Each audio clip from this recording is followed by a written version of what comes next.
பட்டுக்கோட்டை ஸ்ரீ நாடி மருத்துவமனையில் ஒவ்வொரு உயிரும் விலை மதிப்பற்றது என்று நாங்கள் நம்புகிறோம்.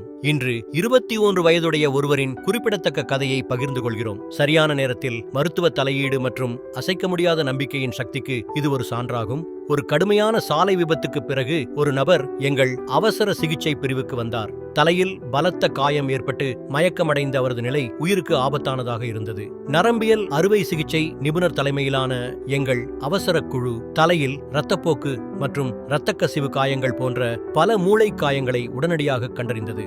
சில மணி நேரங்களுக்குள் அவர் பைலாட்ரல் டிகம்ப்ரசிவ் கிரானியக்டோமிக்கு உட்படுத்தப்பட்டார். இது ஆபத்தான மூளை இரத்த அழுத்தத்தை குறைப்பதற்கான ஒரு உயிர்காக்கும் செயல்முறையாகும். சமநிலை அடைந்த பிறகு எங்கள் குழு இரண்டாவது சிக்கலான அறுவை சிகிச்சையை மேற்கொண்டது. பைலாட்ரல் டைட்டானியம் மெஷ் மறுகட்டமைப்பு. இந்த சிக்கலான செயல்முறை மண்டை ஓட்டின் பாதுகாப்பு கட்டமைப்பை மீட்டெடுத்தது. அதே நேரத்தில் மூளை முழுமையாக குணமடைய அனுமதித்தது. நாளுக்கு நாள் அவரின் குணமடைதல் அனைத்து எதிர்பார்ப்புகளையும் தாண்டியது. மயக்கத்திலிருந்து முழு விழிப்புணர்வு வரை, பக்கவாதத்திலிருந்து சுயாதீன இயக்கம் வரை 45 நாட்கள் விரிவான சிகிச்சைக்கு பிறகு அவர் எங்கள் மருத்துவமனையிலிருந்து வெளியேறினார். முழுமையாக குணமடைந்தார். இன்று அவர் ஆரோக்கியமான நிறைவான வாழ்க்கையை நடத்துகிறார். பேசுவது, நடப்பது மற்றும் செழிப்புடன் உள்ளார். அவரது குறிப்பிடத்தக்க மீட்சி எங்கள் பல்துறை குழுவின் நிபுணத்துவம் மற்றும் அர்ப்பணிப்புக்கு ஒரு சான்றாக நிற்கிறது. பட்டுக்கோட்டை ஸ்ரீ நாடி மருத்துவமனையில் நாங்கள் மருத்துவச் சிறப்பை அன்பான கவனிப்புடன் இணைக்கிறோம்.